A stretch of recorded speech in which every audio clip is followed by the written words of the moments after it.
Life. First we take it for granted, then we make plans for it. Later we might be forced to decide between the length or the quality of it. And here and there we might be asking sometimes about the meaning of it. But at the end of the day, what is this thing called life?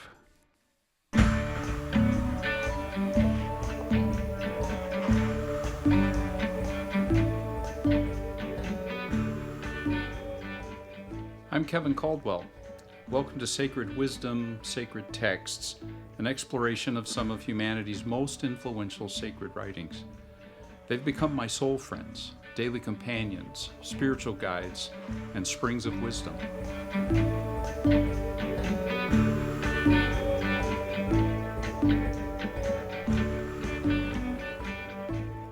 A birth, a seed, a journey, a work of art, everything has a beginning. And those beginnings matter. The Gospel of John began with a beginning before the beginning, and in so doing, from the beginning, surfaced two big topics. God, whose existence John assumes and is not concerned to prove, and us. What does concern him, and he does not assume, are questions like, who is God and what is God like? Can we know God and share in the divine life? Those themes emerge clearly in what I've referred to previously as the outer ring and the centerpiece of John's first 18 verses. And just in summary, that innermost ring, what I've called ring A, reveals the divine nature as towardsness, into-ness, embraceness, and openness.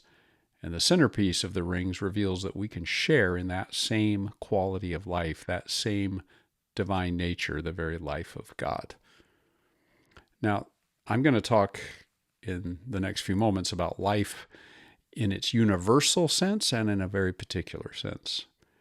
In this episode, as we turn to ring B in the ring structure that I see in John 1:1-18, this ring pairs verses 3 to 5 as B1, the first part of ring B, and then towards the end of the section, verses 16 and 17 as B2. In this pairing, John speaks of the way that the divine life is available to everyone and everything. So here's ring B, verses 3 to 5, which form B1, through whom, that is, through the God who is the Word that is towards God, all things came to be, without whom nothing came to be. What has come to be in him, in that Word, was life. And this life was the light of all mankind. The light still shines in the darkness. The darkness did not snuff out the light. And then, closer to the end of the section, B2, verses 16 and 17, say, it is from his fullness that we've all received grace in return for grace, because the law was given through Moses, grace and truth came about through Jesus Christ. There's a general, universal availability of the divine life, always, everywhere, for everyone, and that's the focus of B1. And there's also a more particular, specific way the divine life became available in John's way of thinking, in a particular time and place, in and through a particular person, and that's B2. Let's first look at the divine life in its more universal sense, always, everywhere, everyone. Taking the verses of B1 clause by clause, let's look at this. First, the clause through whom, that is, through the God who is the Word that is towards God, all things came to be, and without him, nothing came to be. In other words, everything through God, nothing without God. It's a point important enough to John that he says it twice in two different ways. How did this take place? In Genesis. Everything came to exist through words that God spoke. So we're going to compare how John sees it. Genesis, things came to be through words. For example, let there be, etc. But for John, everything came to exist because it came to exist through the Word that God is. Not words, but the Word. In John, there's a more direct connection between the creative divine being and everything that exists. There is no molecule, no atom, no quantum particle, no stone, no plant, no animal, no human, no angel, no spirit, nothing that we might discover or imagine that ever came to be or will come to be apart from passing through, as it were, the creative, life-giving, divine being. That's John's vision of the created world. Now, I imagine the entire cosmos, based on this, glowing with divine color, scented with divine aroma, singing with the sounds of divine music, echoing divine speech. Now, there's a song I've been working on, inspired by trying to hold together John's vision of the cosmos and the divine, along with the vision of the cosmos as it's seen and described in quantum physics. By the time this episode is out, that song will probably be streaming or available on my Bandcamp site. But and you can check out the podcast links to podcast description to find links to all that. But I want to insert it here for you because it's a creative way of trying to look at the things that we're going to be talking about. It's called Primal Sights and Sounds, and here it is.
All right, back to John. While Genesis went into the details of the things that were created, John agrees that everything came to be through God, but his main interest is in one particular thing that came to be, life itself. And it didn't come to be through, but in the divine being. Verse 6, what has come to be in him, in that word that is towards God, and God who is the word that is towards God, what came to be in him was life, and this life was the light of all humankind.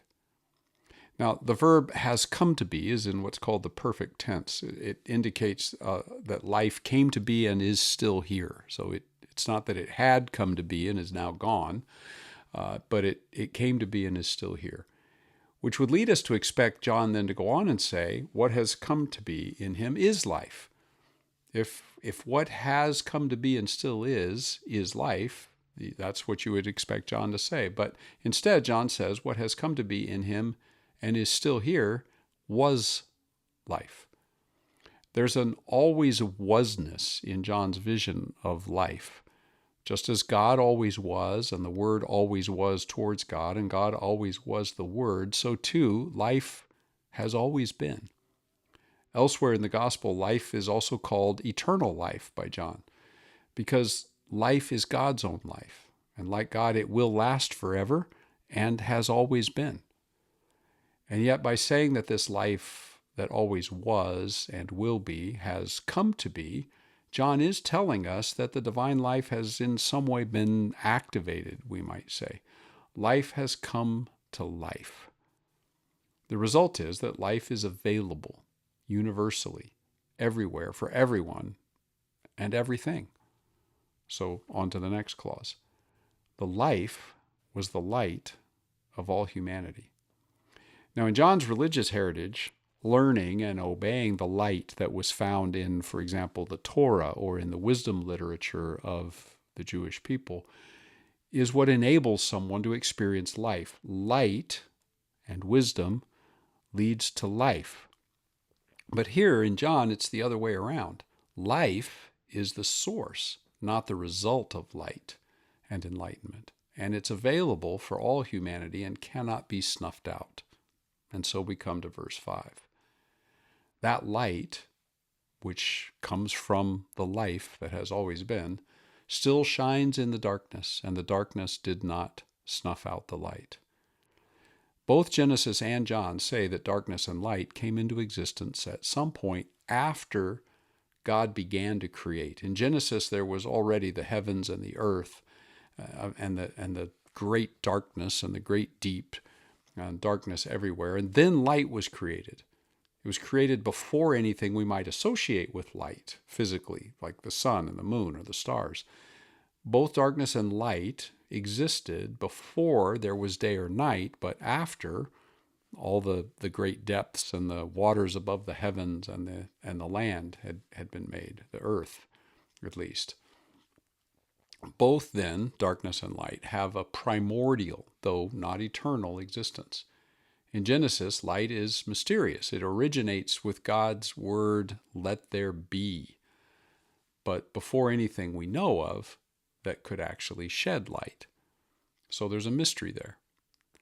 John, I think, is explaining the nature of that mysterious primordial light. It flows out of the divine life, and as a result, there's no imaginable type of darkness able to stop the light. So it's not about a light that reflects from the moon or shines from the sun. It's a light that is primordial and mysterious, and it flows from God's own life. The verb John uses when saying darkness did not snuff out that light, by the way, is a verb tense called the aorist tense. It's an action generally used to speak to an action that happened once at a specific point in time, as opposed to an ongoing past action. So, for example, he kicked the ball versus he was kicking the ball. Aorist is he kicked it. In this case, the point in time refers to the fact that in the pre-dawn of time, when light came to be, the primordial darkness did not, aorist tense, snuff it out. The boy didn't kick the ball. It's still shining for everyone, everywhere. Does this mean that everyone is enlightened then? Well, the answer in John is going to be yes and no. Let's talk about the darkness and the nature of that darkness to get at this a little bit. Perhaps the clearest description of how John understands darkness and the darkness in which light continues to shine comes a couple of chapters later in John 3, and especially verses 19 to 21, where John writes, "Light has come into the world, but people loved darkness instead of light." So this light that enlightens us is here, but for some reason, people prefer not to come to it. Why? John goes on to say, because they know their deeds are evil. As a result, people fear the light. They fear being seen, fear being exposed, fear being ashamed, feeling like we have failed. So we refuse then, or we find it difficult to come to the light. Light flows from the divine life. So to come to the light and be seen is to come to that life. To refuse to come to the light is to refuse to face ourselves, and in the end, refuse life. To share in the divine life, then, requires that we live in the light, which includes a radical self-awareness and honesty, turning towards and into ourselves to face ourselves. Towardsness and into-ness should sound familiar now as qualities of the divine being and divine life, and it's what is required to come to the light and come to life. Honesty like that kind of self-awareness can be frightening, but it is safe to come to the light, because the God whose life is light is also the God who is towards and into, the God John compares to the embrace of a tender father, the God who John elsewhere says is love. Well, that's the universal, general availability of the divine life that John speaks of in the first part of Ring B. Now we're going to talk about the divine life in a particular time and place and person. So we've seen already that life and light is available universally for all humanity. But the second half of Ring B is going to show us more what the light is like, how it enlightens human beings, and what being enlightened by the light is like. This section is also going to highlight this more particular aspect of the availability of the divine life. Verses 16 and 17. It's from his fullness that we've all received grace in return for grace, because the law was given through Moses. Grace and truth came about through Jesus Christ. All right, let me look at it clause by clause, and in some cases, word by word. From his fullness we've all received. Let me start with his. This is one of those examples where the ring structure is going to help us, but also where the ring structure is assuming that we've looked at some of the things that are coming before the particular verse that we might be looking at in this ring. So to whom is this referring? Who's this his of whose fullness we have all received? At this stage, based on the rings, if we didn't look at what was immediately before this passage, we might conclude that it would be that the his here refers to the God who is the Word that is towards God. And this would be actually correct as far as it goes, but there's more to it, and it concerns the more particular dimension I've hinted at. And I'll get back to that in just a moment, so hold that thought. And of course, when we turn to look at the verses that come before this, we'll see more as well. Let me talk now about the word fullness. It was a term that was used in various ways in Greek philosophy, as well as in some of the New Testament writings, particularly of Paul. But how is John using it? What does he mean by it?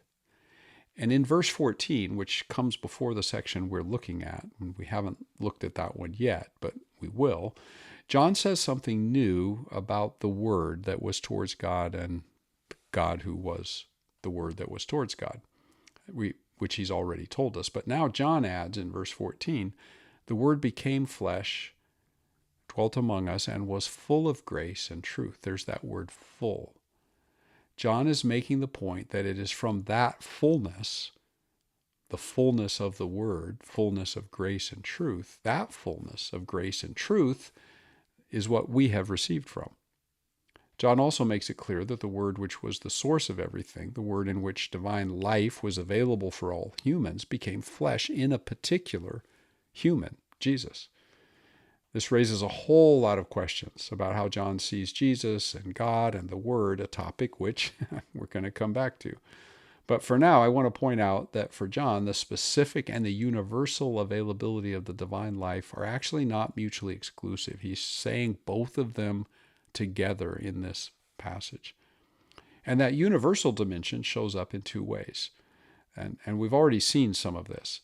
The first part, that given that God is the Word that is being referred to here, and given that God is the source of life and light and all things, there is clearly a universal quality to what John is saying about the availability of grace and truth that are found in this particular person. And second, there's another universal dimension here found in this passage. Before mentioning the specific person, Jesus, John says that the Word became flesh, a general term referring to all humanity. We could say the Word became human, not just a human. But the reverse of that last comment is also true for John. The Word did, in fact, become a human, not just human generally, because the Word took on the nature of all humanity and also that of a particular human. The result of the Word becoming human, a human, and thus taking on human nature, is that the divine nature is being revealed. And specifically, the divine nature is full of grace and truth, John says. And again, it is from that fullness of grace and truth that John says we have all received. Which begs the question, who's this we who has received it? How was it received?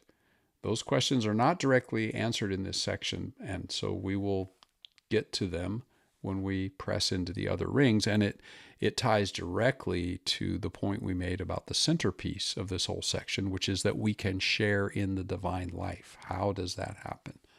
But meanwhile, there's another little Greek word in verse 16 that I haven't looked at yet.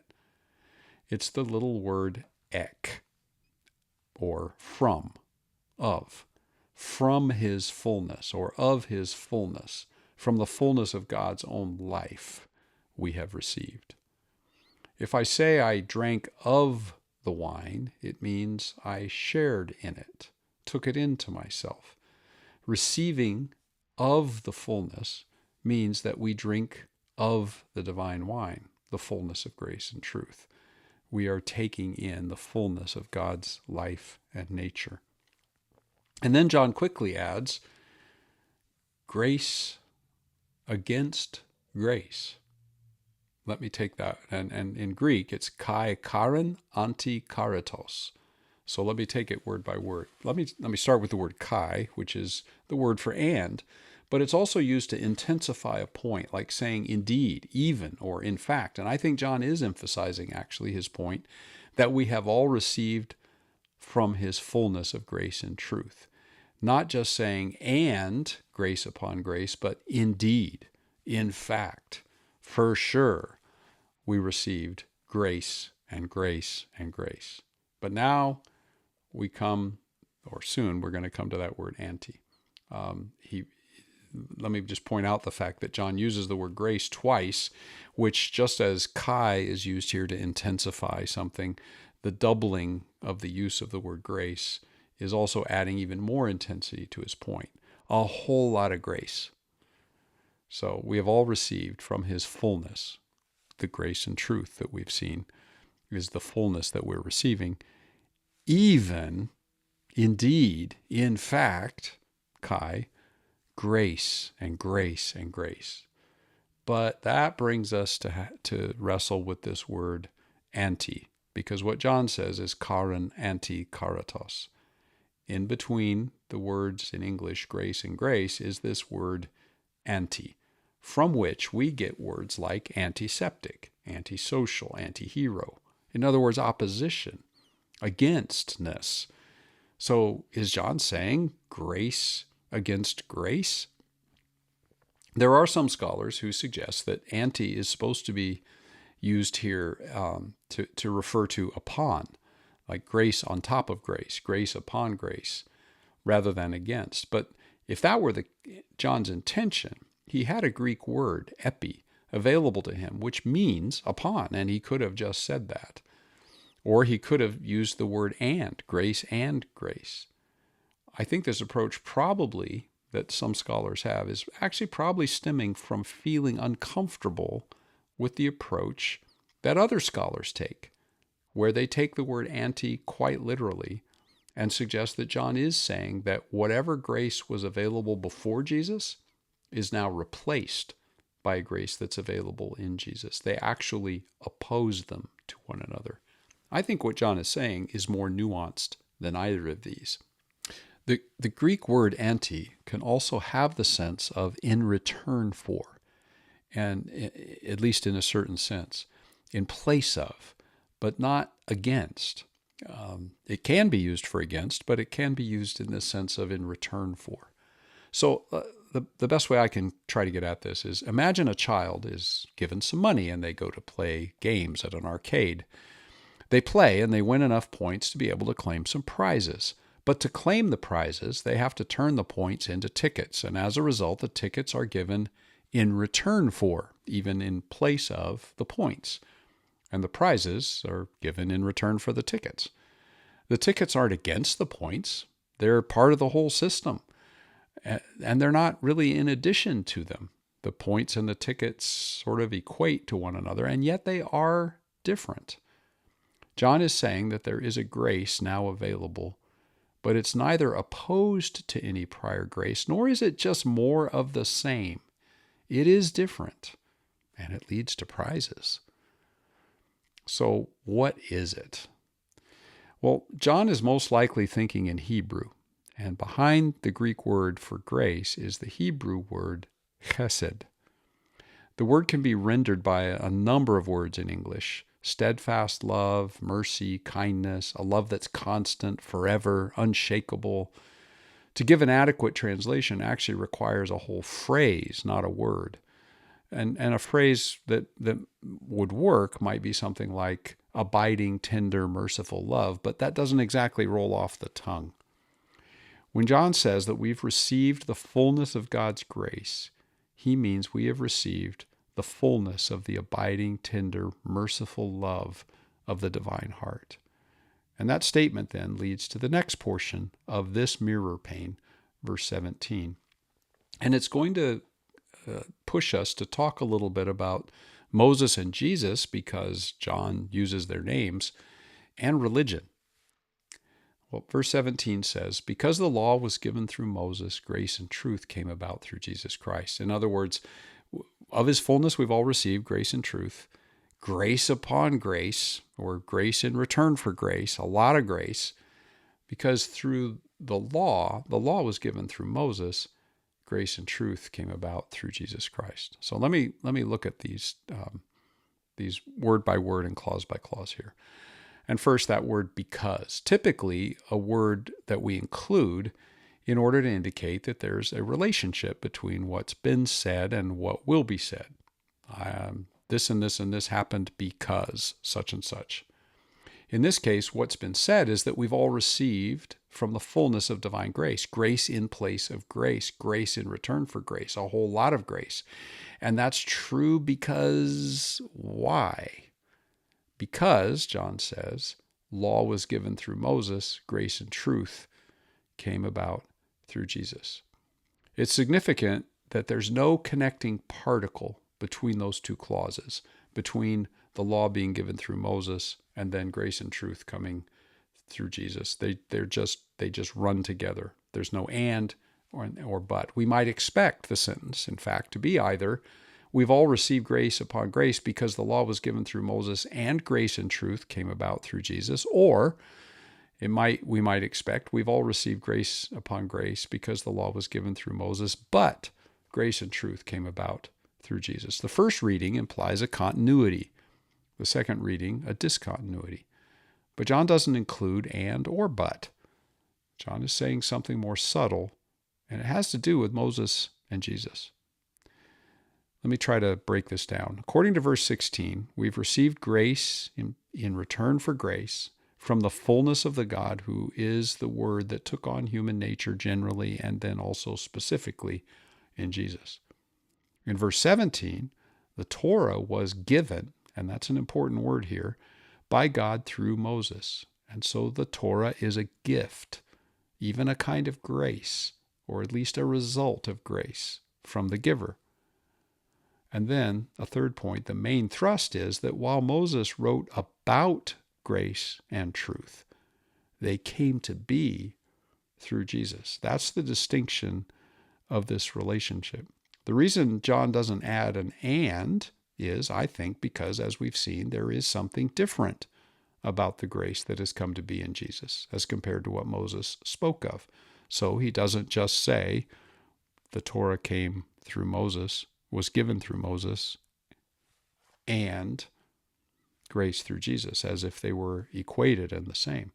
The reason John didn't add a but is because, as we've seen, the grace Moses spoke of and that Jesus activated are not actually opposed to each other.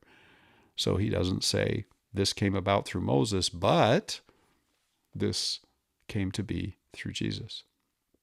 Think of the child at the arcade and the points and the tickets. They're not opposed to each other, and they're not just in addition. They're part of the same system, but there is a difference. Now, to try to summarize, here's all of Ring B, B1 and B2 together with some explanatory additions based on the things that we've been talking about. So I'm not just rereading the verses, I'm adding in some of my explanation here. Through the word that was towards the God who is the word towards God, all things came to be. Apart from the word towards God who is the word towards God, not one thing came to be. What came to be in the word towards God, who is the word towards God, was life. And that life was the light of all humanity. The primordial light still shines in the primordial darkness, and the darkness did not snuff it out. In fact, we've all received from the fullness of grace and truth that became known when the God who is the word towards God became human. We received grace in the place of grace, in return for grace, abiding, tender, merciful love. How? Because while the Torah was God's gift of grace through Moses, grace and truth have become activated and available through Jesus Christ. Buried in all of that are what I would call two and yets. So let me spell that out.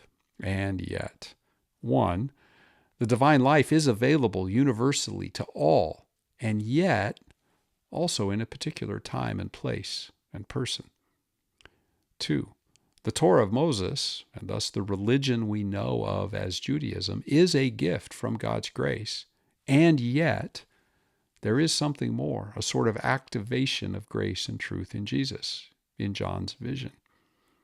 And this point about Jesus and Moses has a lot of implications for how I think John understands and engages with religion, and therefore how we might, if we were to follow John's thinking, understand and engage with religious heritages and sacred texts, as I'm going to be doing in this podcast. Exploring that topic will bring us back to, in the next episode, exploring that topic is going to come back up as we go to the next episode, and turn to Ring C and look at a famous individual, another John, not the same John, a John nicknamed the Baptist, and the way he is said to have pointed to the divine life and light which we've been talking about. And that's where we'll go next time.